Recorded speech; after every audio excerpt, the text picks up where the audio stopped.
Welcome back. This is still Rise and Shine, and we're beaming live from Uyo, the capital city of Akwa Ibom State, Nigeria. Several conversations have already been had on the show this morning, but we want to navigate our attention. Most administrations in the country as of now are winding up. 8 years, some people have been in the saddle of leadership in various states in the country and even the Federal Republic at the presidency. We're going to be looking at the infrastructural development of the Udom'S led administration in Akwa Ibom State. Several conversations to be had around this. Of course, when at the advent of his administration, he was one person who pushed for the industrialization of the state. So far, so good. How far and how well has he done? That's the conversation we want to have this morning. To have this conversation with us on set this morning is an erudite speaker, a barrister, Barrister Clifford Thomas, who himself is the coordinator at Akwa Ibom State Human Rights Community. He's, of course, a human rights crusader, a journalist, and so many, golden feathers, to crown his person. Good morning, Sam. Welcome to the show this morning. Well, good morning. I want to say a very pleasant morning to you and to viewers out there. And say, please, let's latch on our seatbelt and see how best we can go. And your contributions will be very key also in assessing how far the Udom'S administration has done with what he promised he was going to do. Okay, now looking at even his 2019 manifesto when he came on board again, as for an 8-year term, he made mention of a completion agenda. And in Nigeria here, when we talk about politics, we talk about governors, coming into administration. They tell you that their first 4 years, they use it for trial and error. So most times it's not completely counted for them. And that's why, they want to go back again for another 4 years to complete what they had started. So it's almost like it's difficult for a Nigerian governor to start 4 years and do all that he says he's going to be doing in that first 4 years. There's always a completion, agenda for the next 4 years. Now, the government also, mapped out 8 areas to focus the efforts of this particular administration. They talked about industrialization, just like Ria has said, aviation development, rural and riverine area development. They talked about human capacity development, and of course, agriculture as well was part of, the highlights of this particular administration when we talk about his second term. But how far have we gone? How far would we say that this particular administration have gone in terms of fulfilling these promises? We have barely 35 days to, handing over. How far would we say that the Udom'S administration has taken the strides? Well, when the Udom'S administration came on board, it never really promised some of the things it is doing right now. Development is a holistic thing. And let me go back to what you said about the first 4 years being years of trial and error. There are some administrations that ended up doing just 4 years. So if they had hoped as a paradigm that it would be first 4 years of trial and error, they wouldn't have achieved anything. So you hit the ground running from the first day. The first 100 days, what have you achieved? So your administration should be tied to an achievement quotient, an achievement ratio. If you don't tie it to an achievement quotient or ratio, you have only merely planned to fail. Now, when the Udom'S administration came, I'm very sure I didn't hear, I don't remember quite well that one of his promises was aviation development. Aviation development came, I wouldn't say as an afterthought. I would think it came as what extraneous factors brought to bear with the internal thing they thought to do. Yes, the regular thing is infrastructural development, agriculture, and I wouldn't think it has done well in agriculture, despite the fact that he claimed it has done his best, that he has done his best in agriculture. If you say you've done your best in agriculture, what I would expect to see will be how much How many cups of garri were we buying as at when he came on board? For 200 naira. And how many cups of garri are we buying today at 200 naira? So you must do a monitoring and evaluation system to know that every injectable fund you put in to any sector will get value for money. Well, I think one of the problem has been lack of proper and adequate supervision. Some persons who were appointed into places just felt that they've been patronized for whatever political this thing they brought to bear, political contribution they brought to bear on the government. So if we were to do a sector by sector analysis, some sectors will perform better, some will not. But for agriculture, on a scale of 1 to 10, I give 3. I give 3. You promise rice. Where's the rice? You promise garri. But then we have that rice mill in Ona. So we are also talking about in Ona, rice mill. Yeah. Okay. No. Sorry. That's the flour mill. So we want to break it down. Corner. Yes. So you're talking about sector by sector. So I think that will also help and drive our conversation, because if we say your investment in agriculture, like you said, what's the output? When we look at industrialization, there was a move by the Udom'S administration to do, let's build a semi-refinery for coconut here. Government has no business in business. Okay. You just create a level playing field. You create the enabling environment, and you empower your people to become active players in the field. You don't go in and invest. The coconut refinery, beautiful idea, beautiful concept, but where are the raw materials?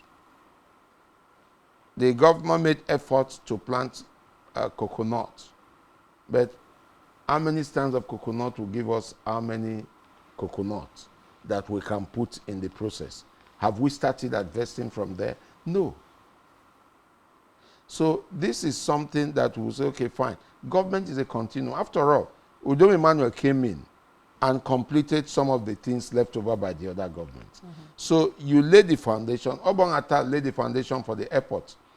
And it was about 88% complete because he had paid for several items that were on the high seas. Some were at Tinkan Island port that had not been cleared. And what's his name? Godswill Akwa came. He said he met the airport at about 35% completion. And then he shot up the gap. The airport is functioning today. So there would have been nothing wrong in Udom'S coming to say, I am laying the foundation for this to take off. By the time it takes off, these are the perceived or the benefits and the envisaged benefits. We will have employment, 2,000 people will be employed, this and that and that. You make the projections, leave it on paper, lay the foundation for what you have to do, what ought to be done, and go on. So the completion agenda, from my understanding, was not to come and complete everything he started. It was actually to complete what was in the continuum of government, which were left over by the previous administration. It would be wrong for anybody to think that Udom'S will commence all the projects he has commenced. He will complete all of them. No, I don't see him doing that. The Nsadatai or Kobo road will not be completed. Even if we wish it, I don't think it will be completed. There are a couple of other projects, but to be honest and fair to Udom'S, he has started something. Whether he started it well or not, let whoever is coming in complete it well. Okay, so it brings us to, the whole industrialization drive that was much talked about in this particular administration. And if you check the National Bureau of Statistics, there was, a statistics as to how many unemployed people in Akwa Ibom State. I think 51% of young people in Akwa Ibom State are still unemployed. Which comes to how many people? Even though, of course, the government argued, you know, that it's about 29 and that the MBS is not giving the right statistics. But let's even look at industrialization drive of this particular administration. Would we say that they have done well? How many young people have they taken off the streets? How many people would we say that this particular administration have actually gainfully employed? In the past 7 years, how many persons are churned out by our secondary schools every year? How many persons are churned out by the tertiary institutions? The University of Uyo, the Akwa Ibom University, Akwa Ibom College of Education, Polytechnic, some other private institutions. It's nothing less than 8,000. No, it's nothing less than 20,000. When you count secondary school, WAEC takers and all of that. No, it's so how many of this has the government been able to absorb? The public service, we actually have less than 2% of the population in the public service. Assuming Akwa Ibom State is the much touted fraudulent figure of 6 or 7 million. 1% of 7 million is 70,000. 2% is 140,000. How many persons do we have in the Akwa Ibom State Public Service? Actually less than 30,000. If it's up to 30,000, it can be more than 40,000. So we actually have less than 2%, about 1% of the population.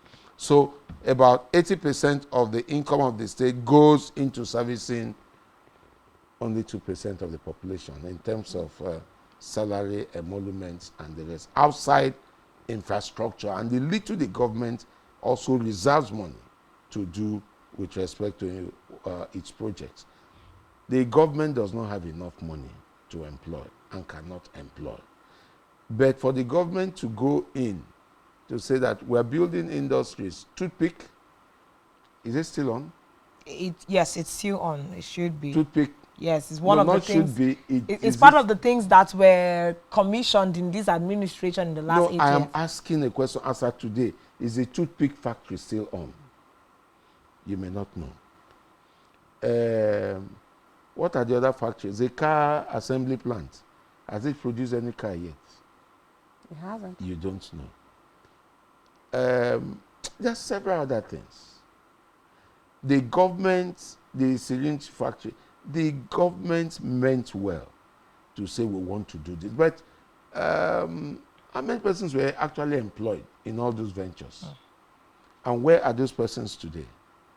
If we have to be honest with ourselves, and if Mr. Udom'S listened to his critics and worked with his critics, because they are afraid, the government is afraid of those who tell him the truth. He surrounds himself with persons who are liars, who tell him lies, who don't tell him the truth. And the governor deserves people who tell him the truth. So indirectly, you're trying to say that none of these factories that have been brought in by the Udom'S administration is working, and it hasn't also achieved the objective that it was set to achieve. I am not trying to say that. You're saying that? I am not trying to say.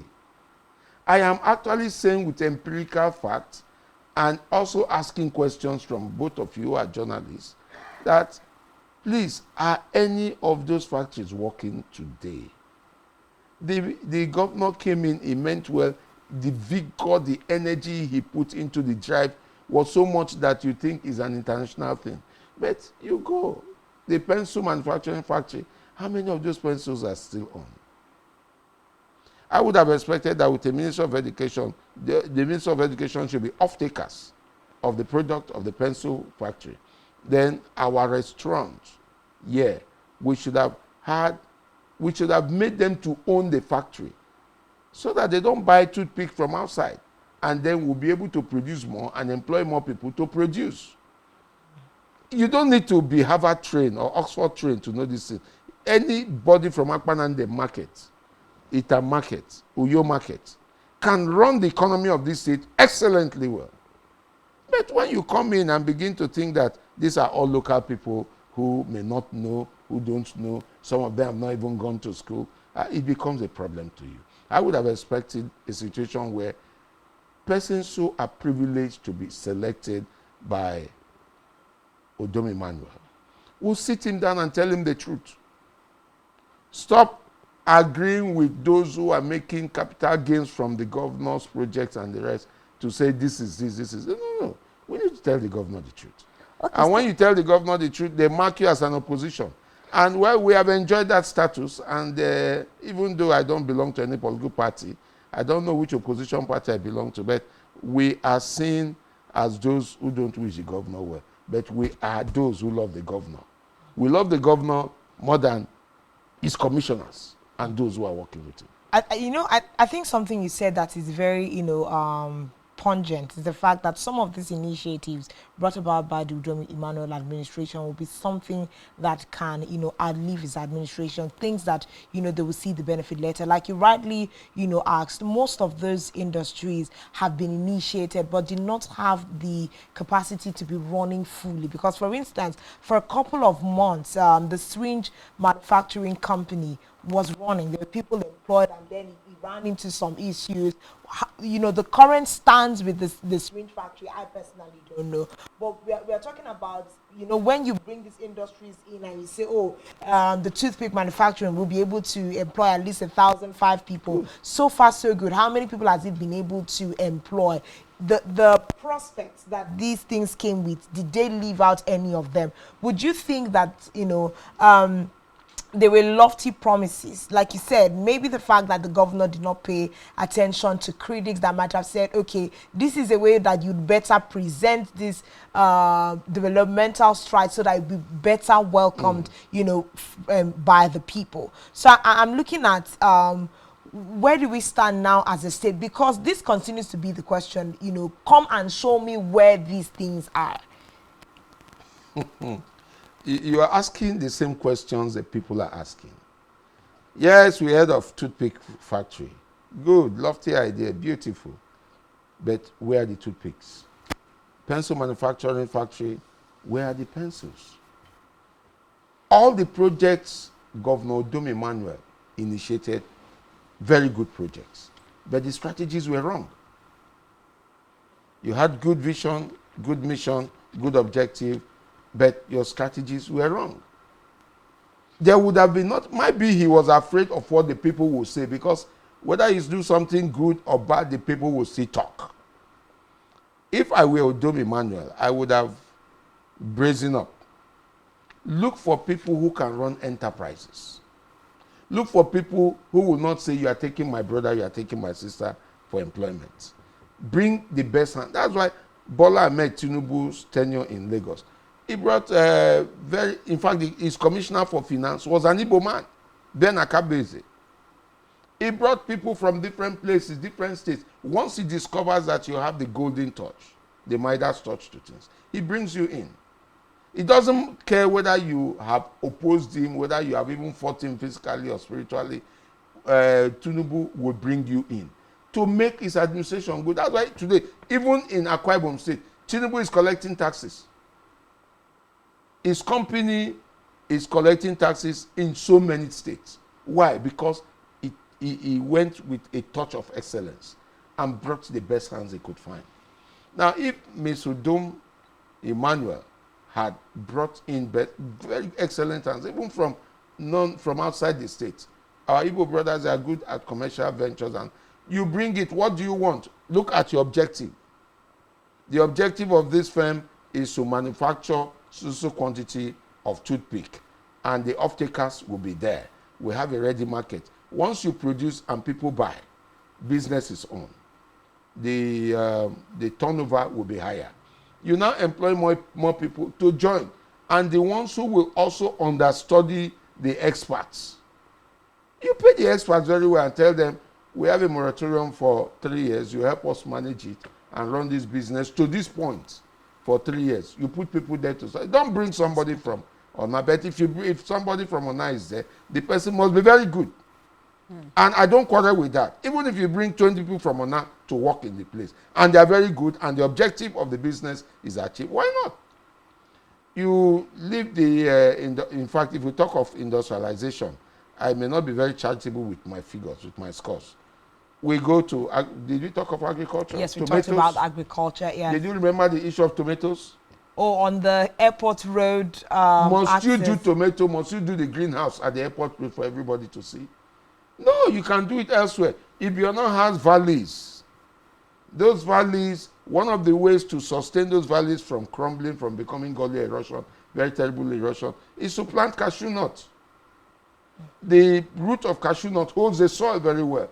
And you make provision for the export of cashew nut, of the processing of it. Yeah, you employ people. I don't want to start giving ideas, but I think this government did not liaise well with civil society. Civil society had so much to offer, but this government denied itself of that privilege. I like the fact that you say you don't want to give ideas. Of course, your ideas will be bought. They are for sale. My ideas are for sale. I don't advise for free. Definitely. But let's look at something else. I know that something that an underlining factor, you know, that has also marred a lot of administrations in Nigerian politics is wastage. Now, this has been like serious concern to the people of Akwa Ibom State, because putting side by side the federal allocation of Akwa Ibom State with some of the things that this particular administration have said that they have achieved, you know, it gives room for a lot of Akwa Ibomites to question 104 billion naira as part of you know, federal allocation. We are not even talking about, you know, the derivation 13% derivation fund that was said was paid. Did you say 104 billion or that's 264 billion? Oh wow, for 2023, I guess. No, I thought you were talking of the extra that came. No, I'm talking Not about the the monthly allocation. federal allocation that comes to, you know, Akwa Ibom State, and then the 1999 and up to date 13% derivation. We put that side by side with some of the achievements that this particular administration have said that they have achieved. Would we say that this is more like waste, or would say that it commiserates with what they have done so far? I have not had the privilege of assessing all the projects and juxtaposing them with the figures that came in, the monies that came in. But honestly, in all the projects the government has done, or most of the projects, the people never own the projects. That is the first problem. Never own the project. The people were detached from the project. They sat in government house and brought one big man from Kanafo and asked the man, what do we do for your people? The people, that big man never went to consult with his people. So if you consult with your people and do a project, you are not doing the people a favor. You are merely servicing your government. You are not doing the people a favor. But you must make the people own the project so that there won't be sabotage. Some of the projects the government has put in place have been sabotaged. Despite the fact that the governor is doing his best to try to push things, get things done, they've been sabotaged. Because the governor's first fault is that he didn't make the people own the project. So why do they have to sabotage his efforts? Because you are not the owner now. They put street light in your street. You are not bothered about whether the street light works or not. But once some people see that like a decidal attitude, will choose to go and vandalize it. That's not the government's problem. Rather, it's the problem of the citizens. No. It's the government's problem. I bring street lights to your street. How did you bring it? Did you consult me? Did you tell me? Did you make me own the system so that I can provide security? Every project the government put in place without consultation of the people is open to sabotage, because it was Masmuro that said a product you don't know its use, abuse is inevitable. So it's been abused, and that's the concept.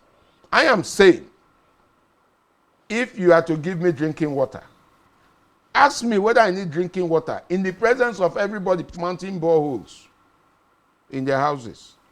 But I will tell you, before the government gives you drinking water, the government must have identified that drinking water is your problem. How? Because there are different outcries from different communities. There's something called the needs assessment. Did you conduct a needs assessment?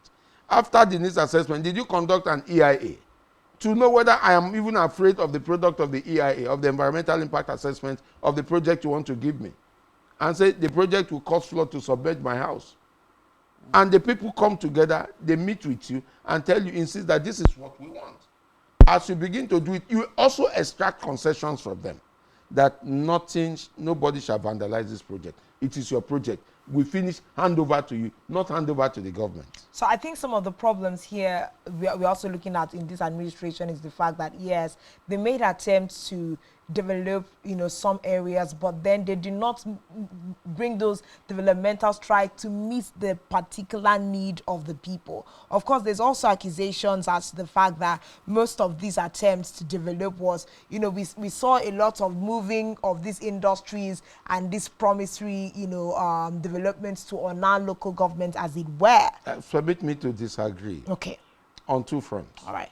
One, you want to bring a project to a community in Uyo, and the people say no.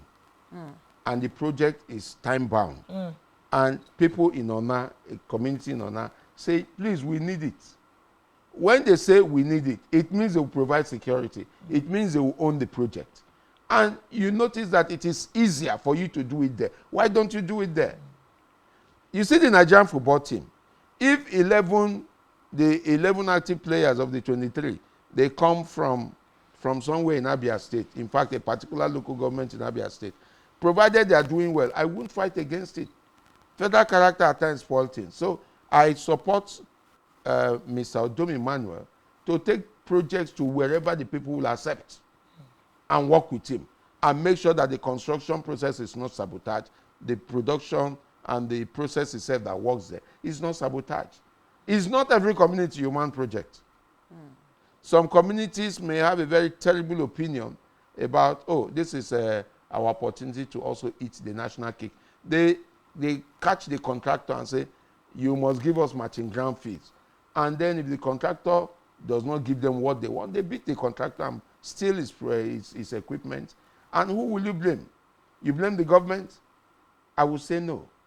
If you put projects in a place which has been accepted, I don't think it is nepotism. It's far different from nepotism.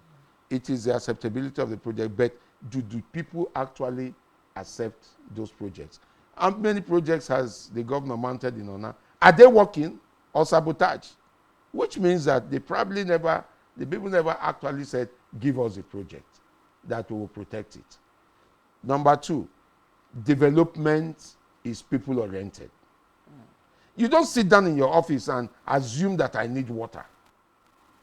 People are mounting boreholes everywhere, and you are saying, I have borehole in my house, and you want to come and put public water works in my place. Why don't you convert that money to building a market store, if that's what we want? We'll protect it, nobody will come and steal. Why don't you convert it to putting solar street light? And so we need that one. When it's late at night, now that PHED does not give people power, you now put the solar street light comes up, and it will be our duty to protect it. You don't send contractors to come and do things and assume that that's what we want. No, there is no assumption or presumption in development. Well, serious concerns here, I must say. But again, this particular administration in the next 35 days will be rounding up and handing over, to a new government. Of course, the transition process has kick-started and all of that. But let's look at I like the fact that you've said politics or government or, government is continuum, right? So we're expecting a consolidation on some of the gains by this present administration from the incoming government. And I remember also that, the incoming governor has also said that, he will continue to, latch on Governor Udom'S as his big brother and his mentor in the job. Now, let's see how far that can go. Governor Udom'S administration will not end on May 29. The incoming government is a pseudo continuation of the government. That's why when somebody comes to tell you, that's what we always think. No. That's what we always think, and that's why most Nigerians why say don't that. you allow me talk? I gave you opportunity to ask let me just say question. this. Okay. Say that when a particular governor brings in a successor, it's a pseudo government. But at some point, we see that there begins to be rifts between these two people. The rift is a personal disagreement. It's not a governmental agreement. Now, let me show you what you may not see. I'm in the field. Okay. As a journalist, as a lawyer, as an actor, as a development consultant. I'm in the field. Udom's administration, once Mr. Umoino is sworn in as governor, is an elongation of Udom Emmanuel's administration.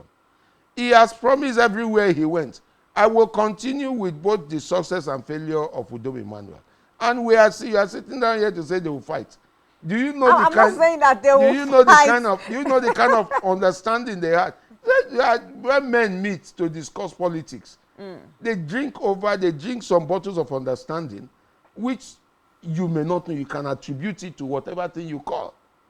But that bottle of understanding brings a strong affinity between them. So if you are to continue, you continue. After all, Mr. Udom Emmanuel did so much in bringing Pastor Umoino, or Mr. Umoino, not Pastor. In journalism, we don't attach titles. In bringing Mr. Umoino as the governor-elect of the state. So, pending the outcome and determination of pending suits at the tribunal and at the courts, Mr. Umoino may become the governor, actually sworn in on May 29, or may not. I speak now as a lawyer because once a matter is in court, it will be decided either way. Either this way or this way. We don't sit down as clairvoyants or as non-lawyers to speak of facts alone. You look at the law.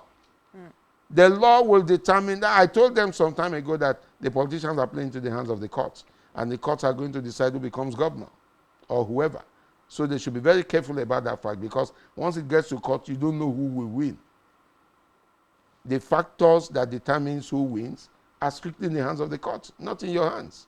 You cannot predict. So if Mr. Umoino becomes governor, he will continue with aviation developments. His own personal, this aside from the much talk about happy hour, will be the development of the tourism in the state, which is, like he said once I listened to him, he was going to build more hotels in the States. But I think the priority may not be very proper. If he takes civil society, carries civil society along, we will show him what to do and how to get them done. In fact, let me say here, the civil society, the Akwa Ibom human rights community, is in touch with funders in Belgium to see how monies could be gotten for the state government, so that the incoming governor, whoever is governor of the state, within 100 days, should be able to clear all the backlog of arrears for pensioners, pay off the pensions. But we are here, and we're taking it to Kaduna State now, because there's no opening in Akwa Ibom for us to do it for Akwa Ibom. This Kaduna State governor-elect has asked us to come. So we'll go there and show him how to do it. You get the loan, it's called a non-recourse loan, which you don't need to pay back. And but it must be tied to projects, including payment of arrears. So within the first, that's what the governor of Osun State did, that he was able to clear all salary arrears, pensioners and all of that, within his first 100 days. And we are saying it's possible in Akwa Ibom. It will pain my heart that the government is not interested in it, or the governor, personalities within the government, wants a cut from that money, because if they ask for a cut, the international standard is we can't give you a cut. But has this been put forward to them? Yes, we have. To the incoming administration? I said we have. We have. If they don't, they should be listening to this program. If they don't take that off, and then we take it to Kaduna. At least we are sure we have open discussion with the incoming governor of Kaduna State, and he has asked us, please, gentlemen, we'll do this. It makes me wonder. What I'm saying in effect is that civil society has so much to offer this government. At the point, 13%, I think I mentioned that to you last time, 13% of the gross national, of the gross domestic product of Cross River State was funded by openings by CSOs, by civil society organizations, in agriculture, in logging, mention them in fisheries.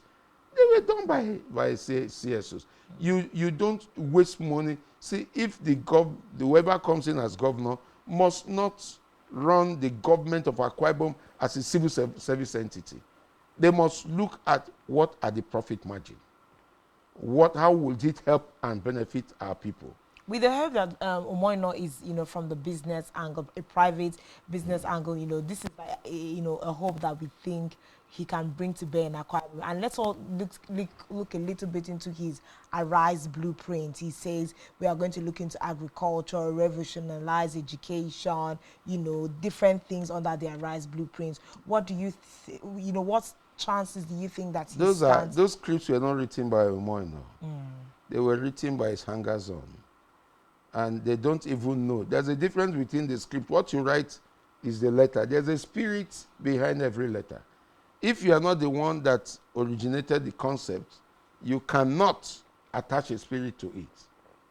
The law has a spirit. Letters have spirit. Now, when you write beautiful, what do they call it? Is it? Blueprint. Blueprints. Because if you had said manifesto, I would have said, no political party runs a manifesto in this country. They are all businessmen who they are involved in marketing, not even salesmanship. Now, so the blueprint, all those beautiful things that were written, hold them after 2 years. Ask the government, they will tell you, no, we have not finished the first 4 years. You cannot, we have not finished the first 4 years. By the second year, we would have completed all of this. And those errors, those terrible lies against the people must stop. All right. The people must rise up to hold them accountable. There must be transparency, and we're going to bring the civil society. We promise whoever becomes governor that it will not be governance as usual. If you like, build more police cells, build more DSS cells, we will be waiting. All right. Because we are going to give you advice and tell you what to do. If you don't do them, we will internationalize the fight. All right. Would we take that as your last words because our time is up? Well, let the people, time is up now. Yes. I want to encourage the people, please be on the lookout. Capture everything you see on camera, on television, on video, but gather data, gather facts. Feed us with those facts. We will process the facts and ask relevant questions. Don't fail to ask relevant questions. Once you ask those questions, the people will be, if they didn't do well, they'll be in a hurry and very jittery in answering those questions. And the cause of being jittery in answering those questions, they make mistakes that are to our advantage. All right, thank you so much, Barrister Clifford Thomas, lawyer and coordinator of Akwa Ibom State Human Rights Community. Akwa Ibom Human Rights Community. Akwa Ibom Human Rights State. Community. Thank you so much for your time with us on set this morning. Quite educating having you. But this is the much we can take on the show. It's been a wonderful ride from 7 up until this moment. We'll see you again tomorrow when we bring you another edition of Rise and Shine Daily. My name is Janice Cobham. Do have a great day. Thank you to everyone who was a part of Rise and Shine today, and to those who called in and sent in their contributions. A big thank you to you. Thank you to the production team. My name is Uyai Anek, and let's do this again tomorrow. We do hope that you enjoy the rest of your holiday today.